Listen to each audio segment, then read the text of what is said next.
Check, check.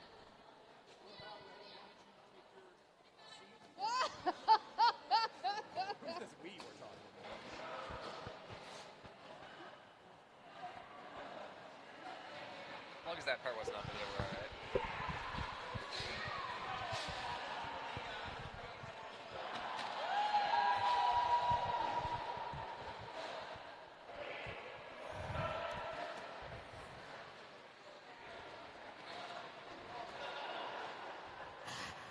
Hello and welcome again to North American Qualifiers 2025 here in lovely Everett, Massachusetts, hosted by Casco Bay.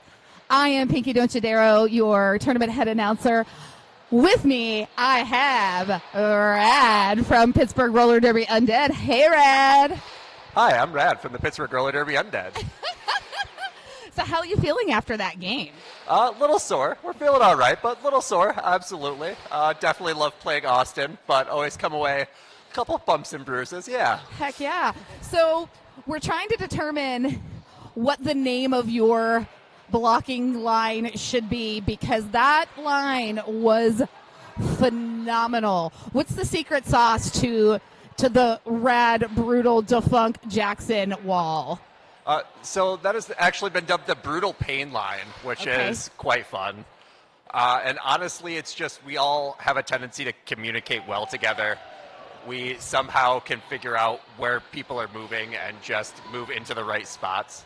It's been great playing with them. Yeah, and that was very noticeable that you had even a underlying communication where it just you all kind of intuitively moved together. Would you say you have anyone in that line that's particularly the leader of the line, or are you just all in sync? So we are really in sync. We all work together. I've been on a lot of lines where like one person's communicating, you have one person running things. But honestly, all four of us just playing together have a tendency to be like, all right, this isn't me, it's you right now. And we really like switch around who's calling the shots and who needs to be where. Nice.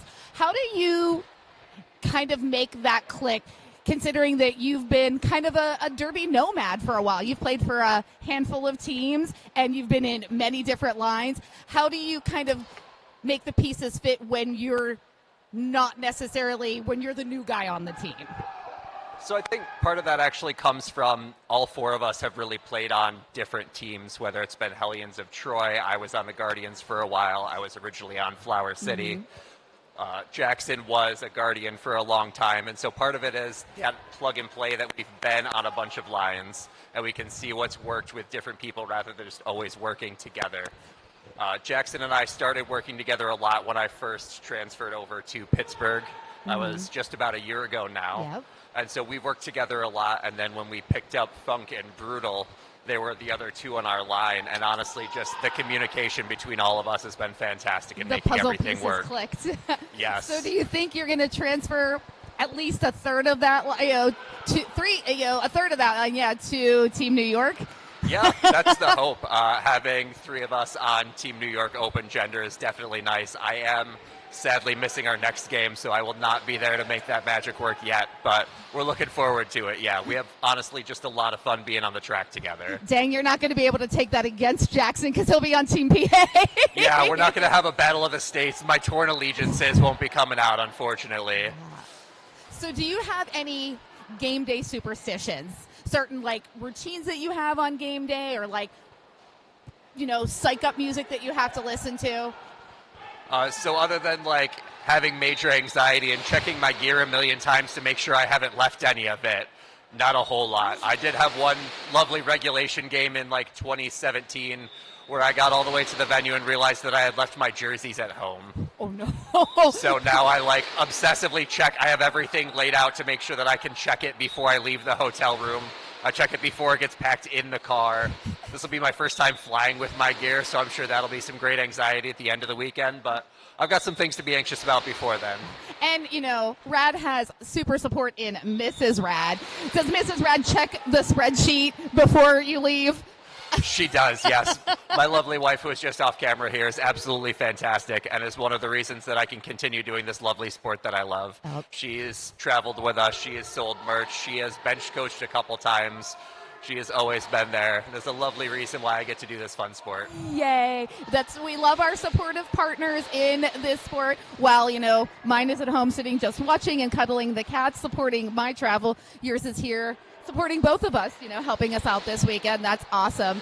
So what's your mindset going into this next game? Because this next game is going to be the win that would be taking you to the final to get that qualifier position. So yeah, if we do, this will be a huge game for the next game. If we do, that gets us to at least that final game.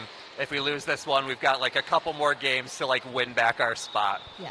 It should be good. I was just out there watching Dallas play. They're a team that I haven't gotten to watch a whole lot. But I also really enjoy playing teams I've never played before. So I'm very excited for the next one. Sweet. All right, Rad. We look forward to seeing you take that 3 o'clock game against Dallas Derby Devils. Look out for the Brutal Pain Wall. I am going to come up with an acronym, though, because that wall is just evil. Thank you. You're welcome. So keep tuning in. Our next game here is going to be Puget Sound versus Casco Bay, followed by the Pittsburgh Roller Derby Undead against Dallas Derby Devils, and our final game is the JRDA exhibition bout. I'm Pinky Donchadero. Talk to you soon. Bye.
difference for who you announce.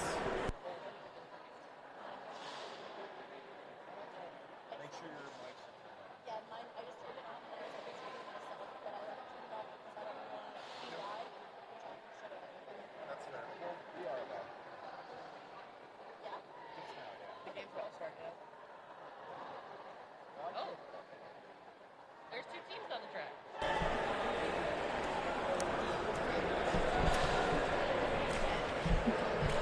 Howdy, y'all. Good afternoon. Welcome to another day of roller derby here at NAQ in the beautiful Northeast. I'm Snuffy. I'm Loose Change. And today we have Puget Sound skating in black. We have 01, Juan Nightstand, number 15, Kieran, 2, Vito Ramon, 20, Drunken Giraffe, 222, Silent But Deadly, 24, Hater, 2468, D-Bots, 3, Brute Squad, 369, Global Storming, 60, Braun Burgundy, 66, Rampage, 71, Jimmy Rage, 85, Rogar, 360, Crusher, and 9, Fluffy. Rogar was lead jammer for that last jam. Picked up 1 point. Nope. 2 points. Derby's already happening. We're just trying to let you know who's doing the derby. On the jam line for Casco, we have number 32, Pickering, or Mitochondria, depending on how you know them. And number 24, Hater. Hater had a great showing yesterday. Nice. Fancy Pants, too. With that second whistle, jam number 2 underway. A few bodies taken to the ground. Hater picking up a lead. Pickering very close behind. Ooh, playing it smart and calling it before Pickering's able to get any points. Another hit it and quit it. So skating for Casco Bay in white today, we've got 006 Sweet Baby Vicious, 1000 Felon of Troy, 207 Mini Fridge, 21 is 2-Pack Shocker, 3 Masonic Boom, 32 Pickering, 4 Modine, 504 My Baby Daddy, 5678 Tiny Dancer, 60s Pearl Jammer, 717 Hershey Bad, 77 Wipeout, 81 Cutter, 8915 Yowing 'em Down, 9 is T-Rex, 90 is Yeeby, 978 is Slash, but that is Global Storming. Super, super exciting. So Global Storming, unfortunately, was not able to make the game yesterday, but making haste of that inside line and taking advantage of the fact that he's probably fully charged from not skating in the game yesterday. Global Storming is an aged-up junior, and I'm pretty sure is made out of flubber because there's absolutely incredible agile footwork and just the ability. Look at that. Look at that. Wow. Aged up juniors are definitely doing something for all of the leagues that they decide to join. That's absolutely true. So a lot of people talk about how junior derby is like the future, but it's not the future. It's the present, honestly. I mean, it's both. Realistically, it is both the future and the present, because we've got Global Storming, we've got CBD Hits. These are all aged up juniors that are just coming in and making waves in their teams. Also, Bigfoot for Pittsburgh. That's right. Incredible. Bigfoot had an incredible showing at Dawn of the Derby, just like super agile. One of the highest point scoring jammers, I would argue, during any of Pittsburgh's games. And Global Storming is showing us why exactly we talk about aged up juniors like this. Like, this is a 20-point jam in the what is this, the second jam? Third. Oh, the third jam of the game, excuse me. Beautiful, bouncy, agile footwork. Just a bare minimum toe stop in bounce to keep that balance. So that's 24 points. And that is definitely the highest point scoring jam of the day. No, I think there was a 27 point this morning. Ooh, was there? Yeah, 24 point was the highest yesterday, because I remember Puget had some very, very, very good 24 point jams, just running them all day. Nice. With that whistle, we've got Rogar and My Baby Daddy. Rogar is through. Just a clarification, Puget is skating in the white jerseys. Casco Bay are skating in the black jerseys. MBD fighting really, really hard against that 2 wall from Puget. We got D-Bots, and I think that's number 5-6, Rampage. Yep, that is Rampage, number 6-6. MBD finally clearing that pack, but we'll see how it goes.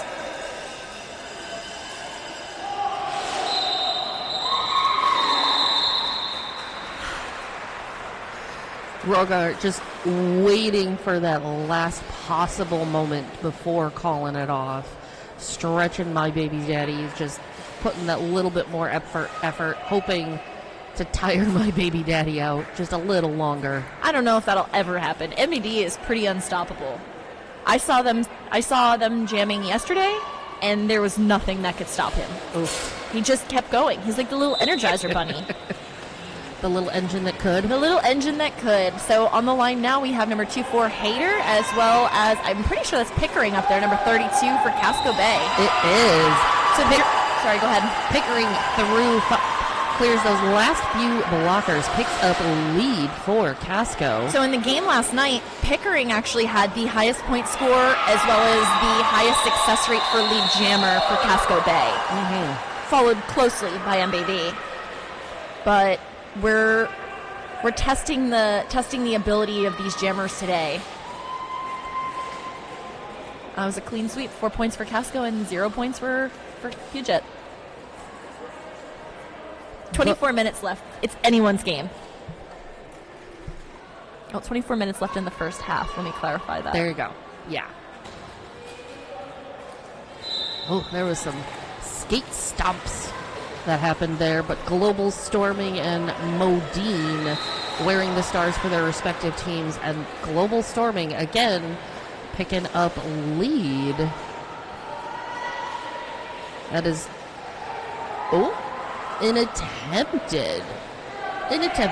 I mean, realistically, it was completed, just not in bounds, but that was a very nice apex jump. And bodies falling completely around everywhere that Global Storming goes.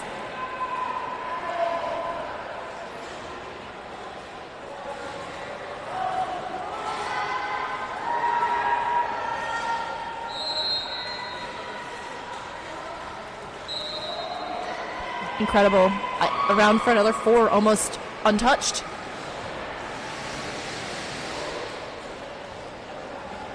Okay, so that was Rampage and D-Box that were really doing everything that they could.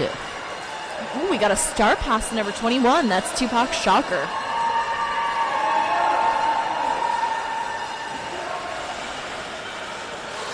This reminds me that I wish that derby betting existed.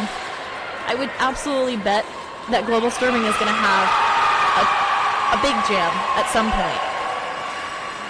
The over-under on point spreads and all the things. That was a 16-point jam for Global Storming. 4 going to Casco toward the end, but Global Storming calling it before Casco could really get any kind of advantageous real advantage there. I want to say thank you to Skate Free or Die, who is also our stream sponsor here. They're Northeast's newest print, cut, and sewn jersey manufacturer. They are here. You can go talk to them if you are in-house, or you can just go visit their website. Go ahead and Google them. Skate Free or Die. Rest assured, you will find them online. You can find anything on the internet. Isn't that... No, never mind. I'm not going to talk about that. Ask me how I know.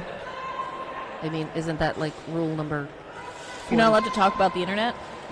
There's Internet Club? Okay, well, we have number... The first rule of Internet Club is you don't talk about the internet, obviously. We have number 978 on the line, jamming for Casco. This is their first jam this game. That's Slash. Slash recently was pulled up from their B team.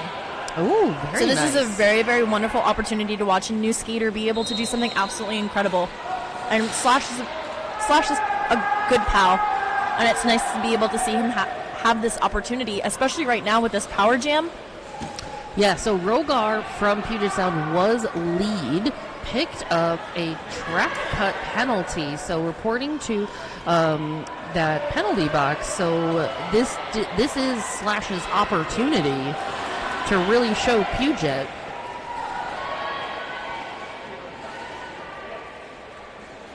what he's got. It looks like there was a star pass for Casco Bay. That's meowing him down. Number 8915. Meow had one single jam as a relief jammer last night during the Casco Bay game, and got lead then too. I think it was against Philadelphia, the Hooligans. Yep.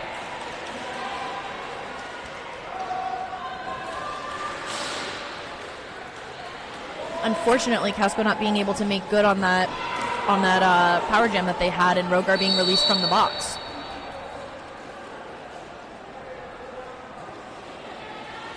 One blocker from Casco reporting to that box. So Rogar, having just a little, hopefully, maybe a little bit easier of a time with one less blocker to have to get through.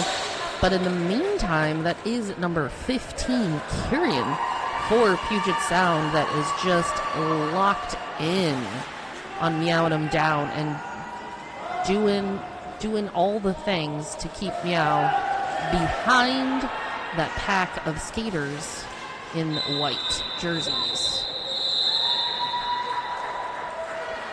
Wow, that was a really tough jam. 4 points for Casco Bay, 12 points for Puget, and 6 points for Casco Bay. It looks like, from what I've seen so far of this game, it looks like it's basically a 4-1 spread. So for every time Casco gets 4 points, it looks like Puget is getting either 12 or 16. Mm-hmm. That's tough. Currently, Puget sitting at 60 to Casco's 18. Hater and My Baby Daddy wearing the stars, but that is Hater picking up lead. But My Baby Daddy clipping right on his heels, putting those long limbs to work. It's interesting to watch them go up against each other because they have a similar style. They're both very lanky, very agile. Oof. Big pile up there.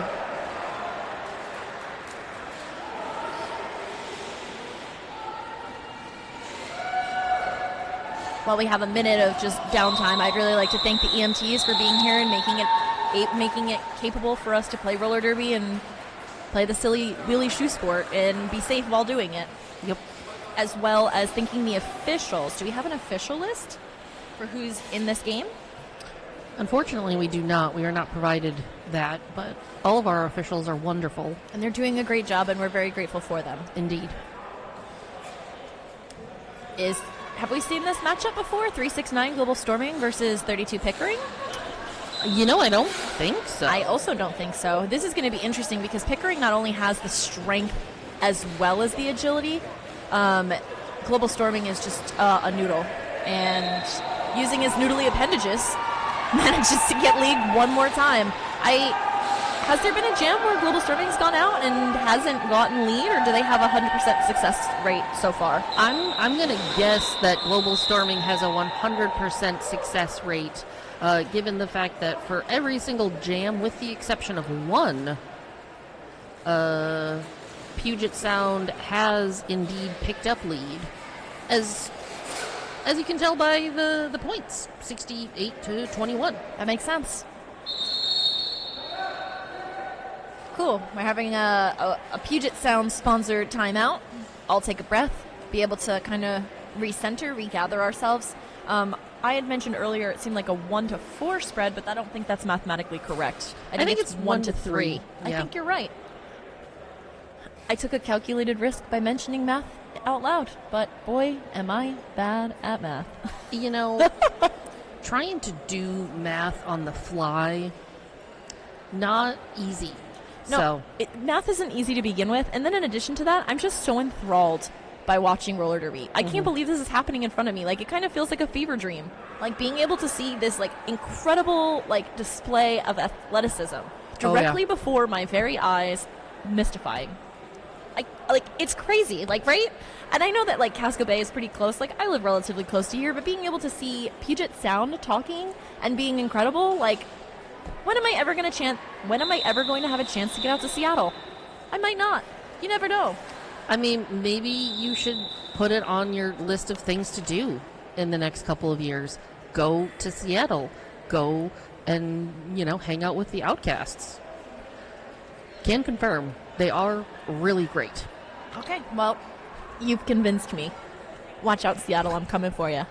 That didn't take any effort in any capacity. Me being convinced to play roller derby or exist in a sphere where roller derby is happening couldn't be me.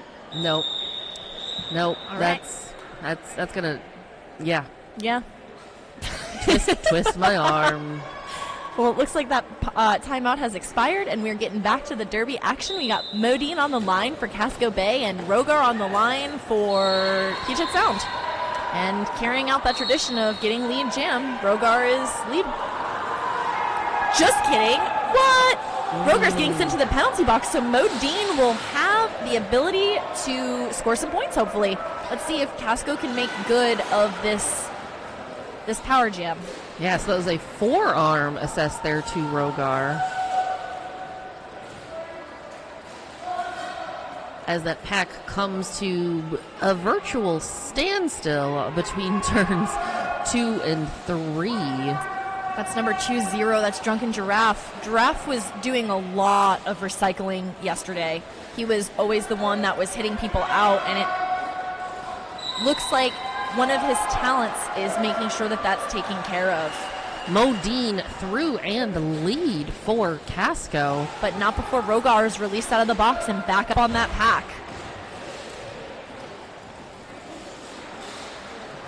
Both of these jammers now in point scoring eligibility since Rogar has cleared that pack. Modine calling it off. Looks like couple points in the air. I thought that Rogar had received lead before was sent to the penalty box. Accidentally. Okay, so they weren't actually lead. Correct. So that made it possible for Mo to get lead. Okay. Yep. That's fine. I know how the rules of roller derby work, I guess. Listen, stuff like that happens so quickly, and order of operations really matters. So we only have one very small stationary view. The officials have lots of views and lots of people and have skates attached to their feet to see what's going on. That's very true. And in a moment of excitement, as the crowd bursts out, Casco Bay has a lead jam assessed to number 504. That's My Baby Daddy. This is the first lead for Casco since jam number 5. Wow. What jam are we in now? 11? 11. That's 6. And it looks like Puget Sound has had a star pass to number 7-1. That's Jimmy Rage. My Baby Daddy, though, can just feel it and calls off before Jimmy Rage can pick up any points. And that is 8 for Casco. That brings our total up to 31 for Casco Bay and 68 for Puget Sound.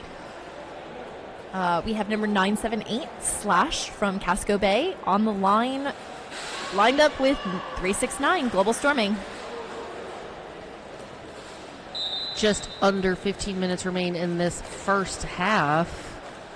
Both of these teams finding their grooves against one another.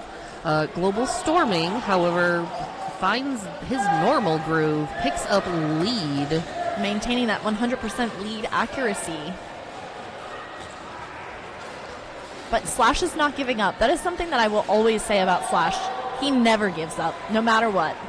Beautiful hit to the inside there by Vito Ramon, causing Slash to have to recycle all the way back behind that jammer line again. Vito Ramon is like the track parent. The one that's always like, hey, I need you to go to the inside. Do you know where the jammer is? Oh, they're on the outside. Can you go there, please? Definitely a lot of skill and strategy in the head of that person. Calling them the track parent is far better, because I was just going to call him the track daddy. So. Casco Bay with a star pass, number 21, 2-pack Shocker. That is the second star pass this game to 2-pack. Pack, I hope you put your skating shoes on today, going for a ride. 11 points in total there for Puget, getting them to 79. Casco held scoreless yet again.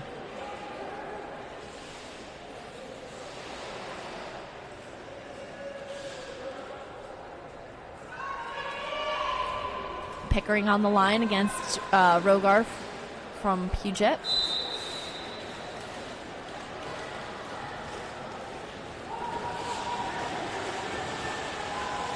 Whoa, and we have another lead jam assessed to Casco Bay. Pickering found that inside line around that apex and just took it. Oof. Tiny Dancer over there taking some lunch money. Oh, I guess he has to give it back. The refs told him that he took too much to the box. You know, sometimes you push that luck and you get assessed a penalty. But it was worth the distraction because Pickering just made it through for 4 points, almost virtually untouched.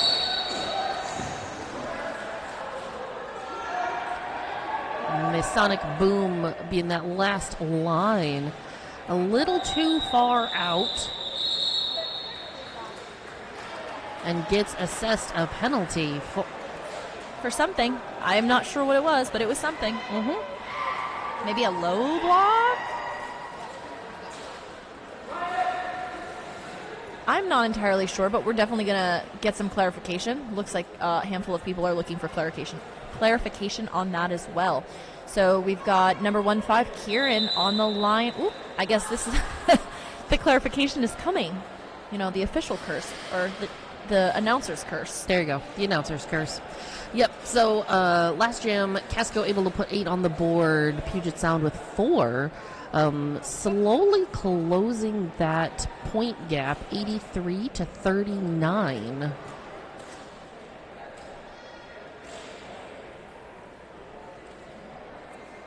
That is a 44-point differential. There's still 11 minutes left in this half. It's still anybody's game. This could go any way you want. I love your just overt enthusiasm. It's very true. I just really love roller derby, and I hope all my pals are having a great time.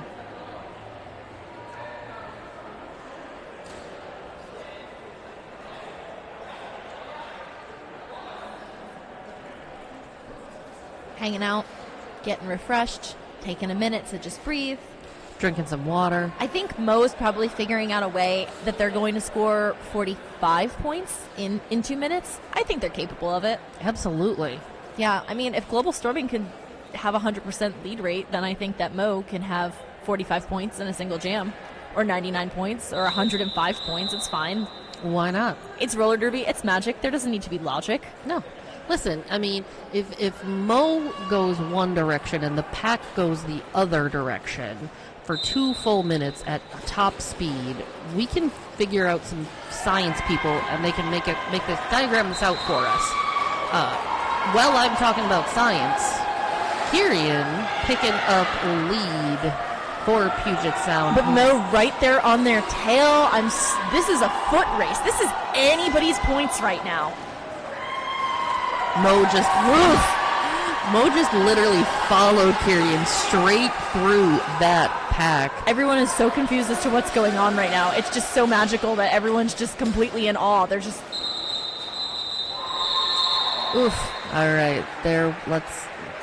Okay. Looks like Kyrian was able to put 1 additional point on the board. Modine, no additional points for them, unfortunately. But a 5-4 spread is basically... It's equal. It's basically a wash at that point. So for any advantage that Puget got, Casco was able to meet. So we'll see how this goes. We have number 24, Hater, on the line for Puget, being followed up by 504, My Baby Daddy. So for the record, we do we've hit the point of it is a 2-1 point spread at this point instead of the 3-1 that it was earlier. Incredible. Also, whoever makes Puget Sound's jersey, shout out to y'all, because I saw that thing stretch to the floor. I hope somebody got a picture of that for advertising purposes. both of these jammers in point scoring eligibility. Hayter with lead decides to call it off. 4 points apiece. 4 for you, 4 for me. Another wash. But that brings our total up to 92 for Puget and 47 for Casco.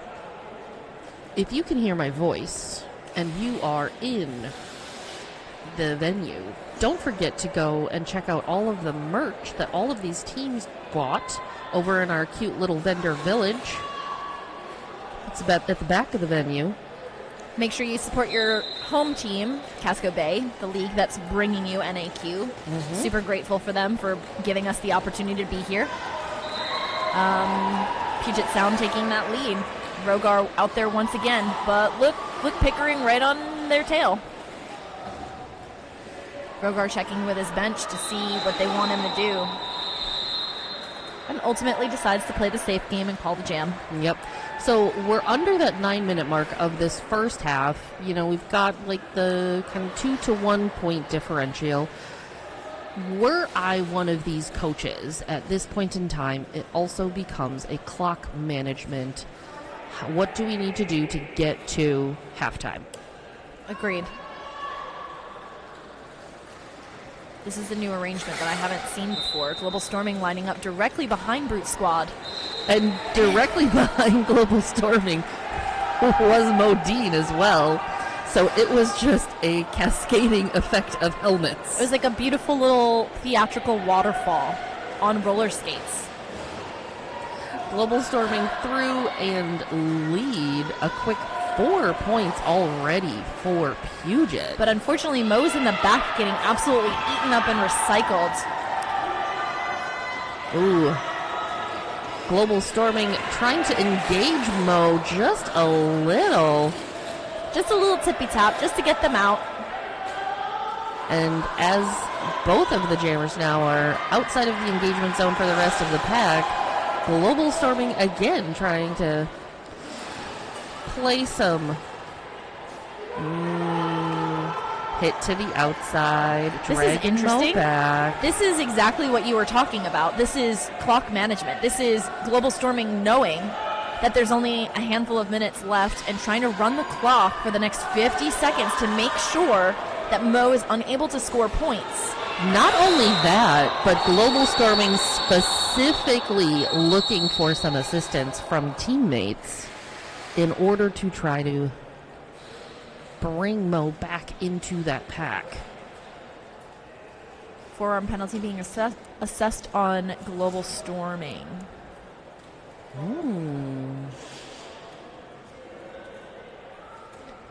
10 points in total for Puget, that jam. 4 for Casco, so we've got 103 to 51. Looks like we're going to be having an official timeout just here in a minute.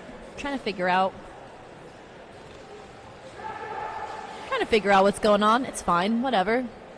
We're all hanging out.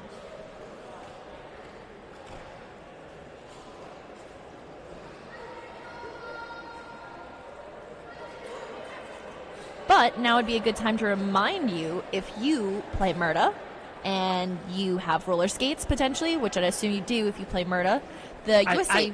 If you play for an MRDA team and you don't have roller skates, I would like to talk to you.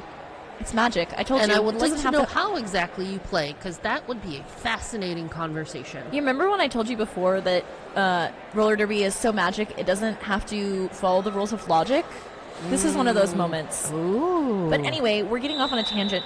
But we want to let you know that USA Men's World Cup tryouts signups are still open, and they will be open until August 5th, which is coming up soon. So if you're interested, please sign up. That's in 3 days. They're happening in Orlando. That's when the tryouts are happening in November. November 15th and 16th in Orlando. Who wouldn't want to go to Orlando during the late fall? That seems like a wonderful idea to me. But then again, I'm also from Minnesota, so... No snow there. Definitely not. Global Storming starting in that penalty box. Pickering, the only jammer of note. Does take almost that full 30 seconds for Pickering to pick up lead, but lead he is.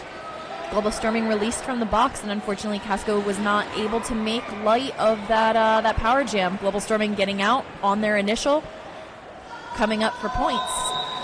Pickering saw what he was trying to do and decided that Pickering wasn't going to have that. Nope. Denied. One singular point for Pickering. Hater on the line against, once again, I just really like calling MBD by his full name. My baby daddy? My baby daddy. I mean, who wouldn't? It's great. It's a great name. It is. I saw him yesterday wearing a shirt from a previous team that he was part of, and his number used to be 1X1Y, which is hilarious to me. Oh, that's beautiful. Beautiful, brilliant play on the name. Yes. So with hate... Oh, okay. All right. Yeah. So Hater did. There was a weird little like bunny hop onto the ground situation. And so I wasn't totally sure, and I think Hater also wasn't totally sure if he stayed in bounds or not, but picked up lead, picked up some points, called it before my baby daddy could do anything for Casco. MBD got 0 points, but 1 Jimmy Rage hugs. That's pretty neat. I mean, I feel like that's got to equal out. I mean, let's be realistic. No, my baby daddy definitely got the better end of that stick. Agreed. Because that hug is definitely worth more than just 2 points. That's true. Ask Jimmy Rage's mom. She'll tell you. Mm-hmm.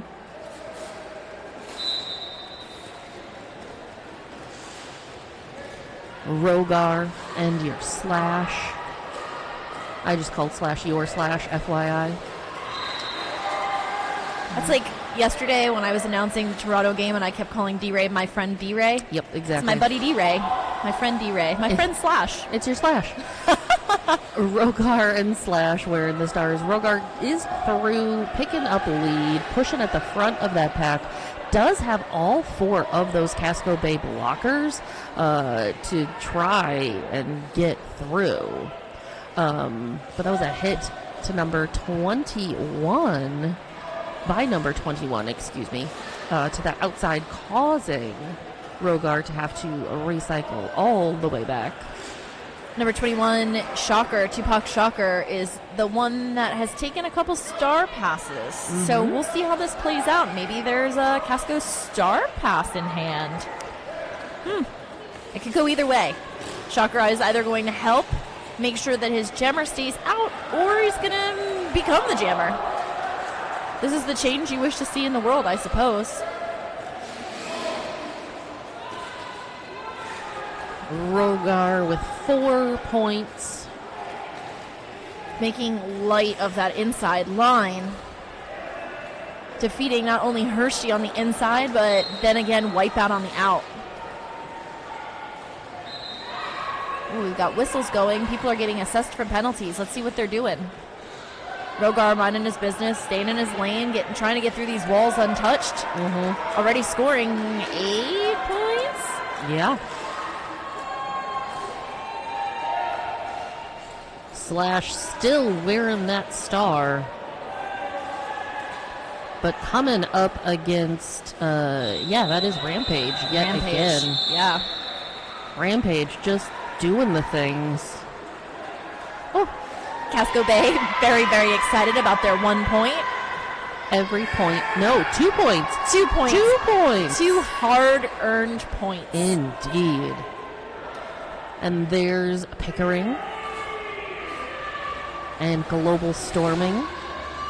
2 jammers we've seen a lot today. They've both had immense success for their respective teams as well, so we'll see how it pans out. Ooh, and Casco getting the lead on that one. So Pickering, like both jammers just sort of went at that wall of blockers. Pickering just able to make it through first.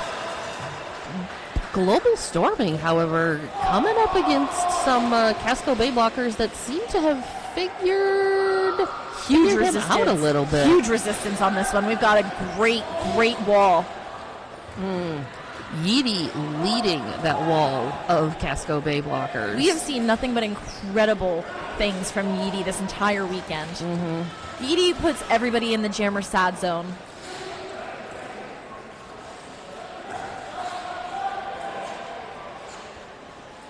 All those blockers positioning, finding their buddy, trying to make sure. Trying to make sure they knew what was going on. Pickering calling it off. Pickering having a moment of clarity, being like, never mind, this isn't worth it. I'm just going to call it. Let somebody else do the thing. And that was 7 points assessed for Casco Bay and 0 for Puget. You know, there's a point in time where you just sort of go, there's a lot of effort being exerted. And Pickering he'd just reached that point. Yeah. Hater and My Baby Daddy. This will probably be the last jam of this half. Maybe. Potentially. You never know. But it could go again. We could get another one.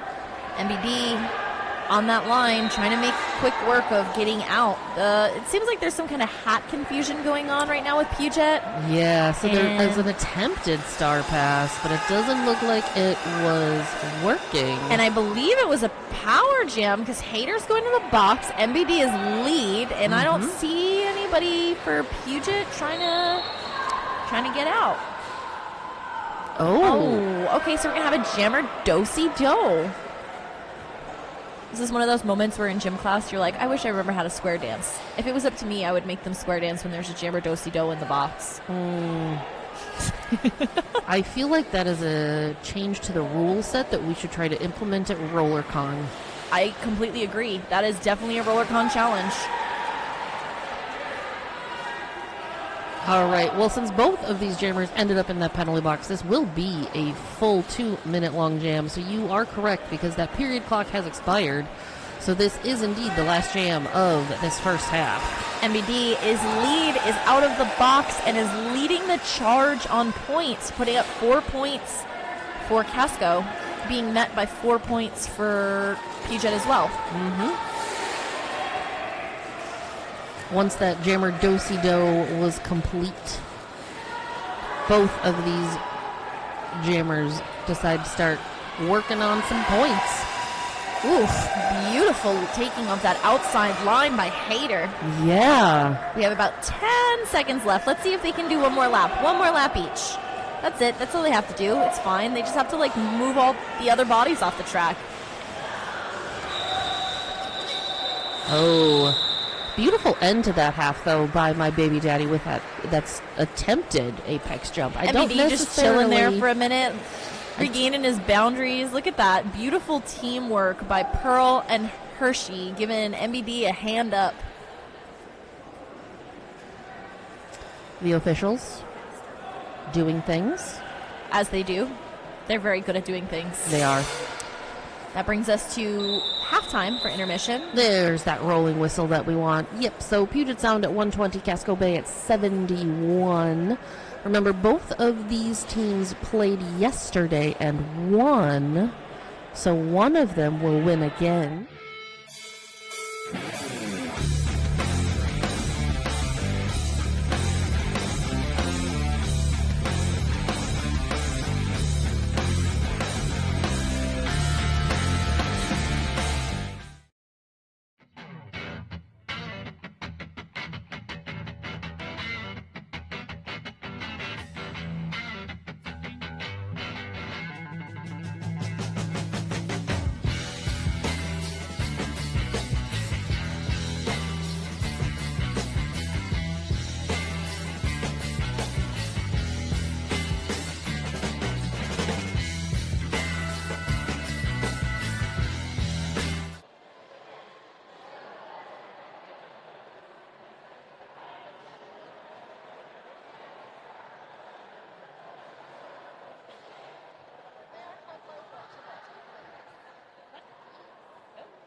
brake obviously. was literally just a bar that you pulled and it pressed on that back axle came up and it stopped.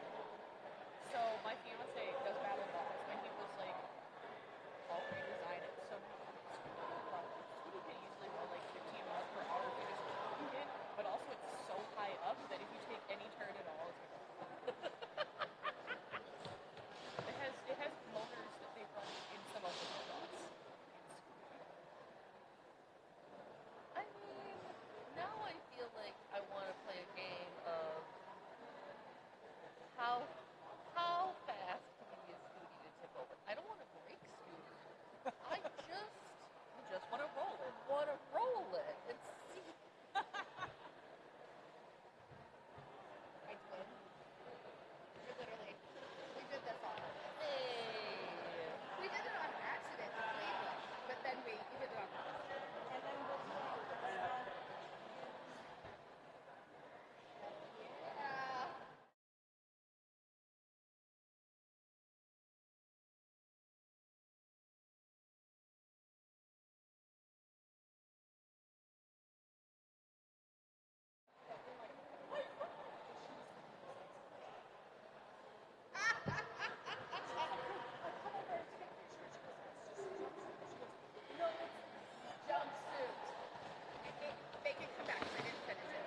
for My Baby Daddy.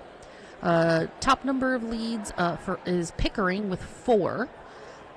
And then an interesting note, Puget has had 4 jammer penalties. Casco has only had 1 jammer penalty. The penalties in general, 1, 2, 3, 4, 5, 6 for Casco, 1, 2, 3, 4, 5, 6, 7, 8, 9 for Puget Sound. A couple people have 2, but everybody else has 1, so there's no one anywhere near a level of concern when it comes to total number of penalties. So yeah. This is great. The Casco penalties yesterday were kind of eating them alive in their last game when they were playing. Oh, yeah. They were... There was a lot of penalties. Yesterday was pretty penalty heavy, but maybe it was because they were getting used to the track, getting used to the stress, getting used to the high pressure. Like this, as I mentioned yesterday with Pinky, this is the golden ticket. Like if their team can be successful, and Puget has been being successful, then this is going to give them a sure ride to champs. Yep. To give them the opportunity to present and let everyone in the whole roller derby community know that they deserve to be there and that they're willing to fight for it. Yes, indeed. All right, so we've got officials, we've got teams, we've got a rolling whistle. Excuse me, I've got the hiccups. This is going to be great. All right, Puget Sound at 120, Casco Bay at 71. We've got Rogar and Pickering out on the line. Obviously, we've seen both of these jammers excessively. Already a Casco Bay blocker heading to that box, but Pickering is lead, setting the tone in this second half for Casco. Ooh, Pickering worked through, picking up 3 points and calls it off, holding Puget scoreless that jam. Has Casco been able to figure out what they need in the halftime to take care of business in the second half? We've got 29 minutes to answer that question. My Baby Daddy and Hater. Hater making quick line on that inside line. Yeah, so like super wide open, and Hater just finds it and takes it. No questions asked for that lead. Both of these jammers now have the opportunity to put some points on the board. What is going to happen? Hater through for that first set. My Baby Daddy stuck behind Kyrian. Ooh, but some fancy... Ooh, we're trying to do some jammer engagement. Yeah, so fancy little high steps. You know, gotta get those toe stops off the floor for My Baby Daddy, and that helps put some points on the board. Both of these jammers putting in work. We got 8 points for Casco and 12 points for Puget. Yes. All right.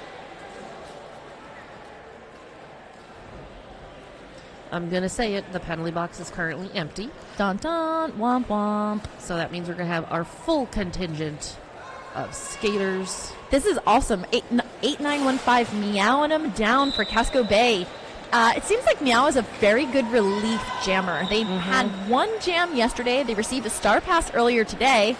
And here they are doing work, fighting those walls. Doing the good work of the star bearer.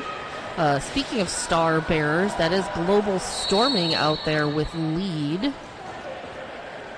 But, okay. It was the pivot that was being sent to the box. I was like, there's crimes being assessed, and I'm not sure what the crimes are or who they're going to, but crimes are being assessed.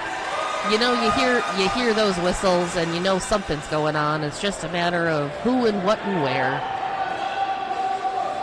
Oof, Yeti doing their absolute best to take down Global Storming, but the storm is raging. I'll be here all week. My brain just suddenly turned you into Elsa, and you were in Frozen going, the storm never bothered me anyway. That's really funny. That's even better. Ooh, making it through that pack completely untouched before calling it.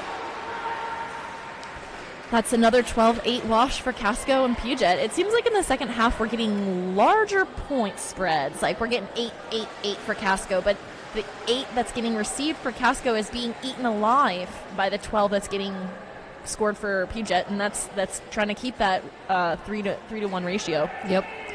We're 2 to 3. I feel like we're moving a little closer to that 2 to 3 at this point in time. We're not quite at the 3 to 1. We're not nearly at that 1 to 2 either. Math is hard, y'all. I mean, it could be even like a 3 to 5. I don't know. I don't have time to do that math because, frankly, Rogar's lead and Slash is out there again, Doing their absolute best. Look at that Casco wall. Oof.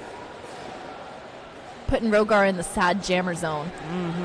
Both of these walls, just like the jammers have come to a standstill as they are trying to fight through those tripods. Penalties are being assessed. Oh, we're out of play here. Offense being offered, defense being offered.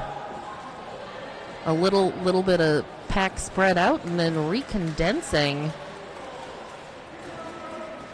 Rogar able to clear that pack, though. Ooh, Slash getting out with some fancy footwork, lifting that foot right over that inside line.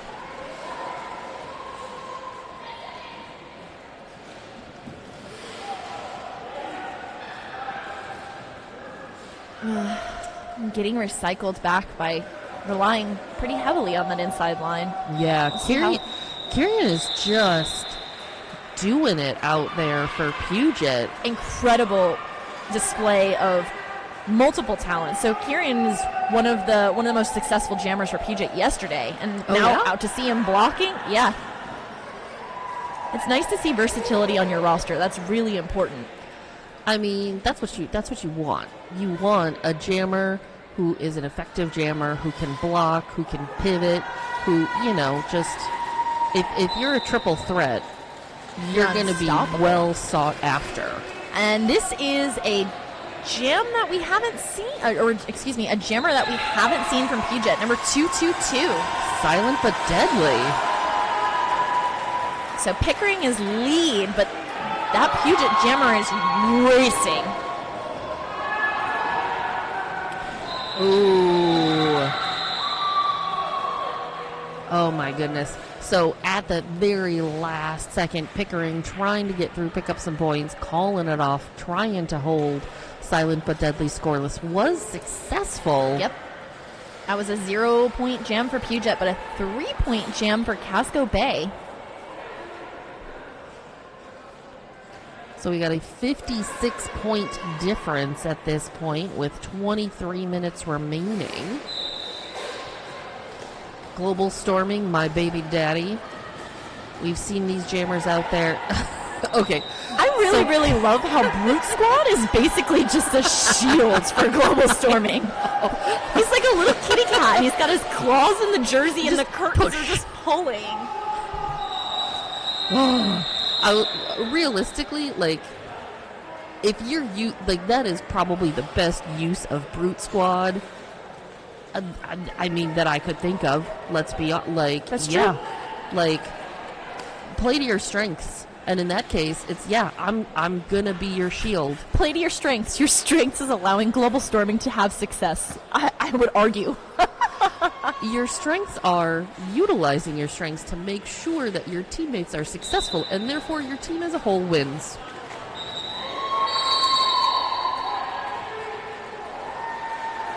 Whistles are being called. Something's being assessed. Meowing him down is right on the tails of Hater. We've got a fast moving pack right now.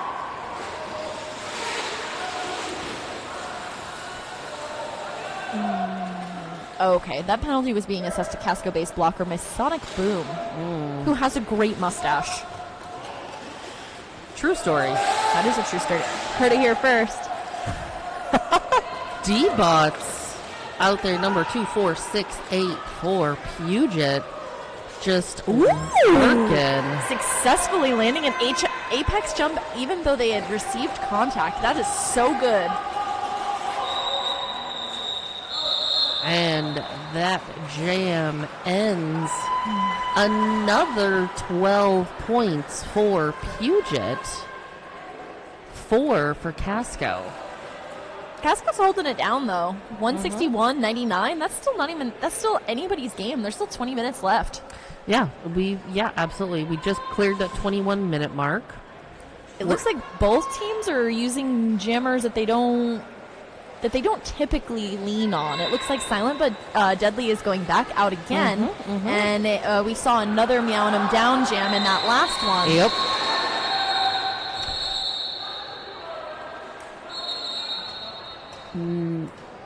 Something's going on. Do I know what's going on? I never know what's going on. I mean, probably not. Looks like some kind of equipment violation. It happens. It do be like that. This is the second time we've seen that this weekend from two different teams. So because of that, jam was called. So we'll start again. And we have the same jammers. We're having a redo. Looks like someone actually has to sit for that penalty. Yep. So that is Kyrian, who's taken a brief moment in that penalty box.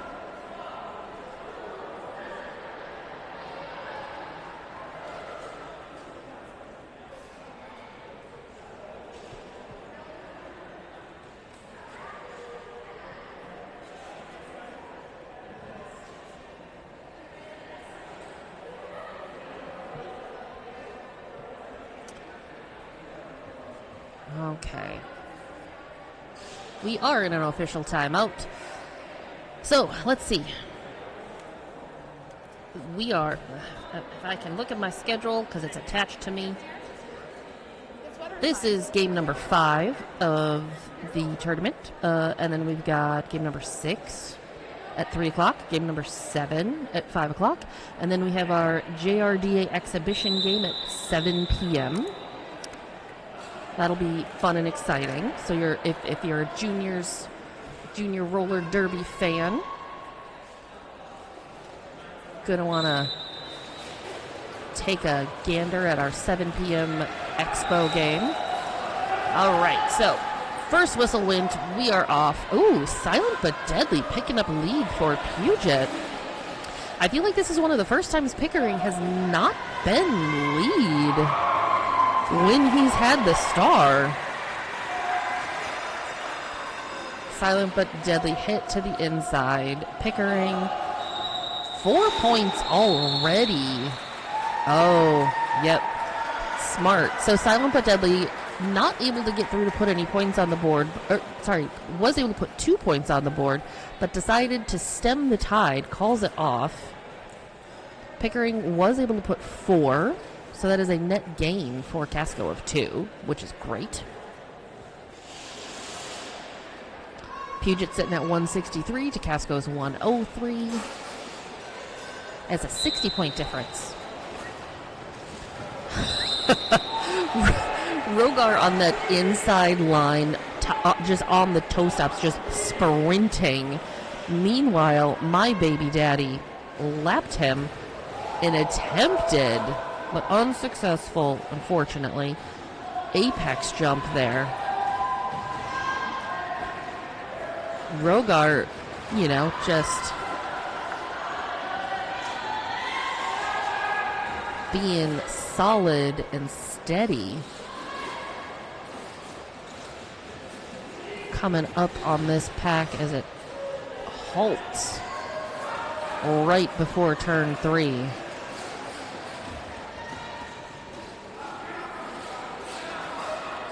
All of these blockers figuring out what is going on, where do they need to be.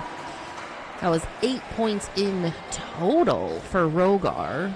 And 4 points for Casco Bay. I really like how everyone comes off the track and they're just smiling and having a great time. It means that fun roller derby is being played. And, roller derby should be fun all the time. Agreed. if you're not having fun. What are we even doing? Precisely. All right, so we've got Slash and Global Storming. Now, both of these jammers we've seen, I don't necessarily think we've seen them together, but Global Storming, again, using Brute Squad as his own personal Brute Squad to just push and then follow through. I love it. I love this strategy. It's so great. Global Storming is lead. Let's see. Slash is through. Both of these jammers now can put points on the board. Let's see what happens.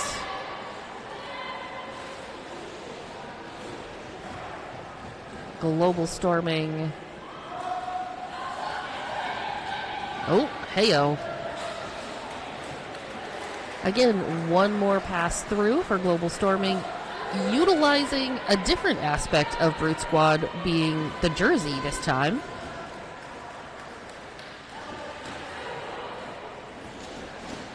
Slow moving pack.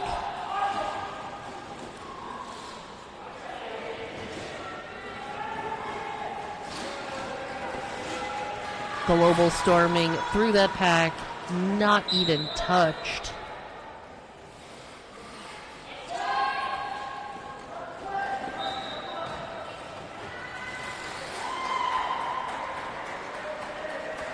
Penalty box with 2 Puget Sound blockers, 1 Casco Bay blocker.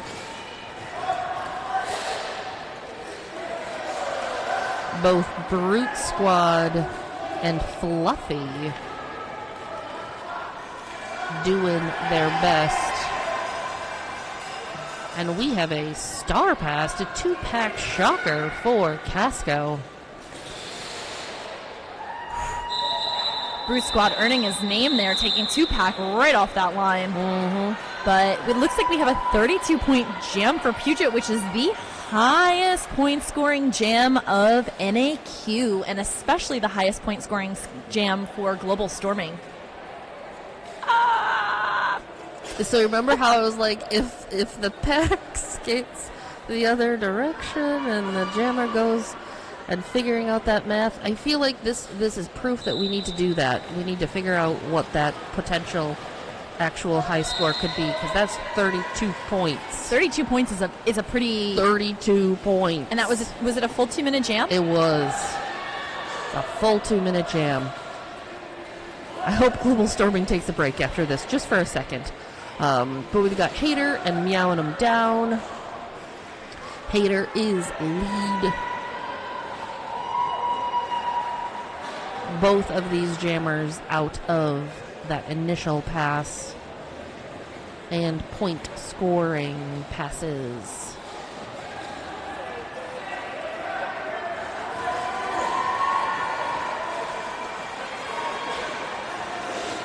So I just did the math on that Global Storming jam. And if you break that down, a 32-point jam is broken into 2 1-minute jams. So that basically means that he was getting 3.75 points per lap. Is that how that works? No. Okay, it's fine. I'm bad at math. We already talked about this. Because he would... It's 16 points per minute. Yeah. For a 32-point jam. Right. And then how many laps would have to go into 16 points in 1 minute? 4. Okay. Assuming that he was receiving all of the points every single time, and there was no pass, no penalties. But because 32 is divisible by 4, I would assume that means he was. Yeah. I think you're right. So that was 4 passes per minute. So that was, are you ready for this? Every 15 seconds. 15 seconds is great, because I know that when you're doing, like, they tell you when you're doing the 27 and 5 that you should aim to do, I think it's like 11 seconds per lap, and that's with no opponents on the track. That's with nobody trying to stop you. So for him to be doing a 15-second lap for a 32-point jam, that means he was basically only meeting 4 to 5 seconds of resistance per lap, which is honestly very incredible. That means that... I mean, granted, that is on average, correct, obviously. yeah. But yeah. That is still very incredible. Anybody wants to talk math more like that, let me know. I like those numbers when I can do them, and they're easy round numbers. I was going to say, speaking of round numbers, but that has absolutely nothing to do with Pickering picking up lead or the fact that Silent But Deadly is being worked into that Puget Sound rotation because Silent But Deadly is back with that star. Oh. So a fun fact that I did not realize is that if a jammer is not wearing the star, they are not eligible to earn points. Correct. So we just saw Silent But Deadly try and stretch that helmet cover on, and then it popped right back off. Yep. And if they had been eligible to score points, it would have caused a problem. It would have. They would. No points. No points. Thanks to our producer extraordinaire, I get shared this fun, exciting little tidbit with you. Every Casco lead so far in this second half is compliments of Pickering. That's awesome. My Baby Daddy and Rogar. I feel like we talk about these two a lot, specifically together. I'm not mad about that in any capacity, because they're great. So, agreed. Rogar is lead. My Baby Daddy chasing down that inside line, hoping to get some of those points. Again, so we're starting to see more and more of the jammers taking that initiative to call it off, even with 0 points, because they are also then holding the opposing team scoreless. Except I was wrong because Hater just got 4 points. So thanks for proving me wrong, Hater. I appreciate you. Wait, no, that wasn't Hater. Who was that last jammer? Who was that last jammer? The last jammer was, I think it was Hater. No, because Hater's out there right now. Oh, maybe it was Rogar. It was Rogar. Rogar. Yeah, Thank you. Rogar and My Baby Daddy. Thank you. I can't remember what I talked about 10 seconds ago.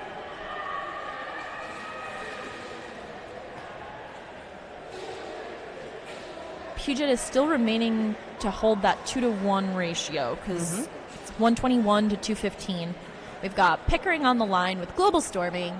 Let's see if Pickering can work some magic and get some more of those Casco leads. I would just like to officially... Brute Squad's not out there. We'll see how it goes. Well, Fluffy's out there. Let's see if Fluffy could be a Brute Squad for Global Storming. Ooh. Who has the lead? I'm pretty sure. Oh, it's Global Storming. It is Global Storming. Look at that grin. Look at that grin. Oh, Global Storming is having an absolute blast. Oh, Pickering trying to pick up some last-second points there in hopes. Beautiful apex jump. Beautifully landed. Beautifully assessed. Unfortunately, beautifully no points. I don't know if I would call that beautiful if I were Pickering. I'm sure that there are other choice words that are being used for it being no points, but beautiful is not one of them.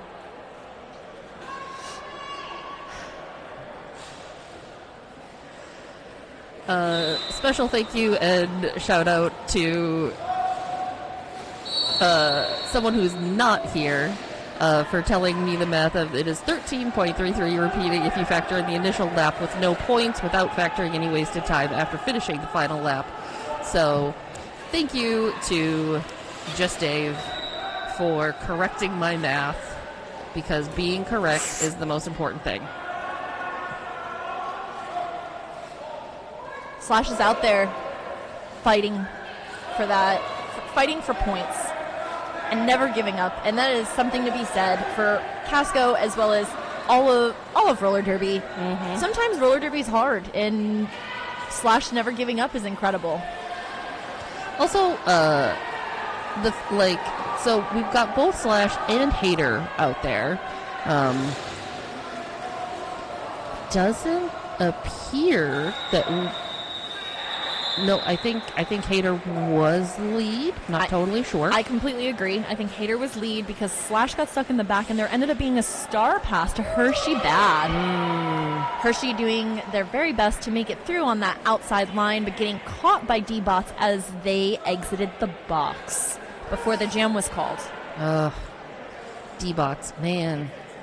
Name I haven't heard in many moons. Right? Right. I don't know if I'm excited that D-Bots is back or concerned for everybody that has to play against him because that man is a menace.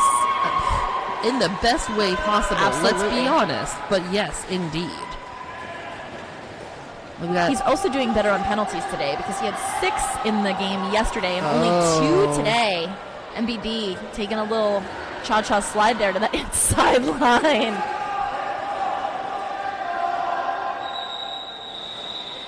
Yep, there we go. Puget calling it off smartly because my baby daddy put 4 on the board there. To match Puget's 4. Mm-hmm. This is a tough game. Yeah.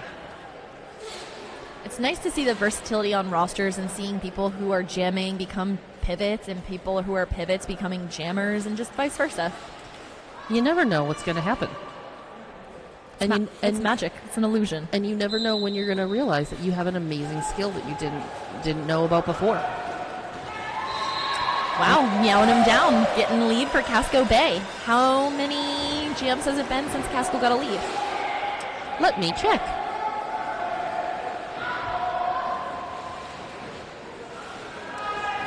It's been 3 jams since they last got their lead. Woohoo! Looks like Meow running in, getting some points, hoping for the best. It looks like the refs here are saying that Meow got 4 and Puget got 0. Changing the trajectory of the statistics.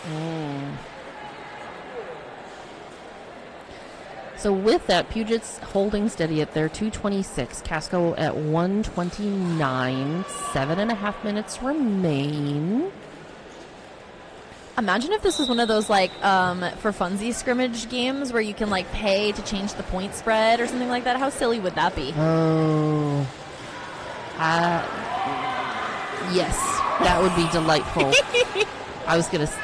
Yes. All right. Pickering maintaining and getting that lead. Glad to see. We've got Brute Squad back out on the track. Ooh. Open that inside lane for Pickering to just skate on by. That was a fast 4 points. I believe... Somebody's calling an official review? It seemed like it was Puget. That's what I thought too. We'll see how it goes. I don't know what's going on. We'll let the officials decide that. Yeah. They're the ones that are in charge of this anyway. Exactly. I mean, they really are.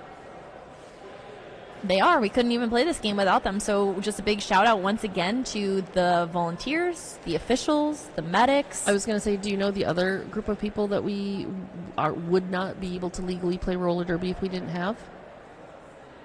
The medics. I was going to say the medics, but I mentioned them already. Well, listen, I was like, you had me confused for a minute. So smart, and you already know what I want to talk about. Doesn't mean. I was like, oh no, did I forget a group? Is there another one that's illegal to have or not have, rather? You. That's who. All roller derby must have you, Snuffy. I wish. That would be cool. That's going to be a new version of the rule set. How would that impact your life if you suddenly just were like, every roller derby has to have me? My job is roller derby. I love lamp. That's it. That's my 2 brain cells working together on that one. I love roller derby. My job is lamp. Ooh, we're seeing number 21 Shocker on the line as a full Starting with jammer. So Shocker, I mean, assuming things don't change, because you never know. Shocker has never started this game, at least, with the star. You are correct. Shocker has always received the star in star passes. Outcast are requesting a cut call on Puget, on Casco Bay's Jammer 3-2 as a result of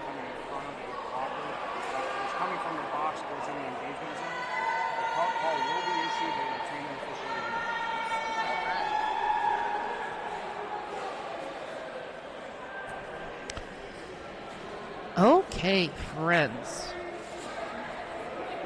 Oh, so again, compliments of our wonderful, splendid producer. Because we were talking about Shocker a little bit earlier, is this for the whole game or just... Okay, for the whole game. Thank you. Shocker has taken 3 star passes this whole entire game. Fun and exciting information. There you go. Direct from us here at the North American Qualifiers to you out there on the internet. That referee has changed the decision. Okay. The cut call will not be issued. Not retain their official review for that. You got it. And just to counteract that, to make things interesting and keep everybody on their toes. So here's the deal, because I didn't actually say anything about it. Because I was waiting to make sure. Listen, it's like I have a spidey sense about these things, and I don't like to talk about any kind of official reviews until, like, after the jam has started. Don't ask me why. It's a weird thing. And this is part of the reason that I appreciate this, because so we just had our lovely official come over and let us know what was happening. And then he came back to tell us that the official changed, the head official changed their mind. So Puget was looking for a cut call on the jammer. Originally, it was going to be assessed. However, the decision has been overturned, reversed, whatever you want to call it. The cut call will not stand, and Puget Sound does lose their official review. So there you go. Now you can talk about that if you want, Snuffy. I don't know, I heard them talking about it, and I figured that it was you talking about it, and all this means to me is that I need to go and eat lunch. I think that's a great idea. You've only got 6 minutes and some odd seconds left. Silent but deadly, being an amazingly effective jammer for Puget. 2-pack Shocker, again, still out there with the star. There were no changes to that lineup. Silent but deadly putting 10 points for Silent but deadly, and Shocker with 7 for Casco. So Puget at 236 to Casco's 145.5, and then some minutes remain on this period clock. Okay, my baby daddy does this thing where he starts way over at like turn 3, and I always have a momentary panic of Casco Bay is not fielding a jammer because he's just so far away. But my baby daddy uses that momentum, gets through first, picks up lead. Hader out there with the star for Puget. Oh, yeah. Oh. Oof. Beautiful, beautiful work by Yeedy. Not only clearing a path for MBD to be able to genuinely access like straight up offense, but then going back and making sure that Hader was not able to successfully get through. Mm-hmm. That was incredible. And again, we're seeing this new kind of jammer rotation. So we've got Meowing 'em Down for Casco going up against Rogar for Puget. Both of these teams with at least one blocker in the box. Puget's got 1, Casco's got 2. Rogar, utilizing that, picks up lead. I do hear some more whistles happening, so I think there's another penalty out there. But unfortunately, it's on the other side of the track, and I can't see through humans. I don't have X-ray vision. If someone wants to invent X-ray vision and then invest in that for me, happily take it. Meowing 'em Down being assessed a penalty, track cut penalty, if my eyes do not deceive me. So this is a 30-second power jam for Rogar. Obviously, Rogar's already lead. Look at Masonic Boom playing some sweet one-on-one offense at the top. Yeah. Oof. And then Pearl quickly and strategically seeing what Boom was doing and just generally being like, okay, we need to bridge. We need to make sure that we can keep this jammer for as long as possible. But Rogar decided that he didn't want to play their little reindeer games and called the jam off. But reindeer games sound like fun. They look like fun. As long as the reindeer are nice. We can't let any of the ones that would bully Rudolph into playing roller derby. No. But Puget Sound being smart and icing, meowing him down, once again, keeping that jammer in the box so they can start on a power start and then taking that inside line. Global Storming is statistically and historically the jammer to have assigned this assignment to, but Meow is able to get in on that inside line and just make quick work of trying to get out. Global Storming with a beautiful apex jump there on turn 1. Ooh, Meow landing their own apex jump. It looks like at this point we're just going to run it. You know, that's definitely kind of what it feels like. We'll have to see how. Yep.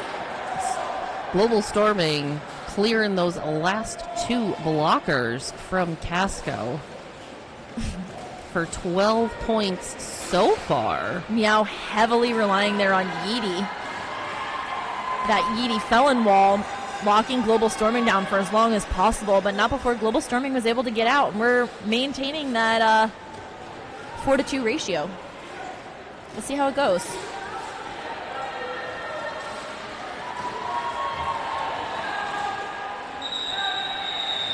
Global Storming deciding to call it off from the floor. Huge smile on his face. Everyone's just hanging out. Lots of smiles, lots of hugs, lots of high fives. We love to see it. It's almost like this thing that people don't get paid to do and in fact paid to do is something that they like. Imagine hobbies. Couldn't be me. Weird. Wild. Hater and Pickering both wearing the star for their respective teams. Pickering just putting those thrusters on. He is through and lead. Hater on their tail. Hater looks like just kind of hanging out for a minute, knowing that Pickering was going to get his 4 points and call it off and just minding his business, taking his time. So that last jam of 12 points was the highest points per jam for Casco Bay so far this game. Just as a reminder, Casco Bay high jam 12 points, Puget Sound high jam 32 points. It's almost like that is also reflected in the score of 271 to 160. Yeah, maintaining that 2-to-1 ratio basically. Yep. Silent but deadly and Slash. Looks like Slash being assessed a second penalty for leaving the track incorrectly. So this is a 1 minute then power jam for Silent but Deadly. This is not the way that Casco was hoping it to go, I think. You know, the period clock has ended. Silent but Deadly is officially lead. This is a powerful, powerful last jam. Looks like Casco's got a blocker as well as their jammer in the box. So it's not only just a power jam, but it's they're down blockers as well. But that is not stopping Yeety. Non-rhetorical question. What does stop Yeety? Nothing. Nothing. Truly does. nothing. Yeety is definitely one of those players to watch for sure. And Yeety is relatively new to Casco Bay. Oh. I think this is their first season with Casco Bay, but they are a college student, or they were, and they were living in the Boston area because that's where they go to school. Oh, very nice. Absolutely. All right, and so with that, we're waiting for the whistles from our stripy friends to give us the official score, but until then, why don't you tell them what the unofficial score is? So as it stands right now, the unofficial score has Puget Sound winning with 278 to Casco Bay's 160. Yeah, that sounds good to me. We'll see how the stripy fellows feel about this. Stripey folks, rather. Stripey friends. And there we have it, the rolling whistle and that final score indicator. Oh, that was a good game. That was a nail biter. It was a little skewed, and you kind of felt like you knew what was going on, but it was a great time. I had a great time. Thank you for hanging out with me, Loose Change. Thank you, Snuffy. You're so wonderful. Don't go too far, friends, because we've got Pittsburgh and Yohala coming up. Hold on. That's next. That's the 3 o'clock game. I'm going to go out on a limb and say it'll probably be like a 3:10, but don't trust me. I'm not in charge. And tune into your YouTubes. Yes, go find that YouTube link. And even if you miss it, there's still more roller derby tonight. Yeah, there's a 5 o'clock There's a 5 o'clock game, and then we have that JRDA Expo bout. So make sure you're tuning in for that. Make sure you're checking everything out. There's so much derby. And then guess what? There's still more roller derby on Sunday. Absolutely incredible. Thank you so much. I'm Snuffy. I'm Loose Change. Have a great night.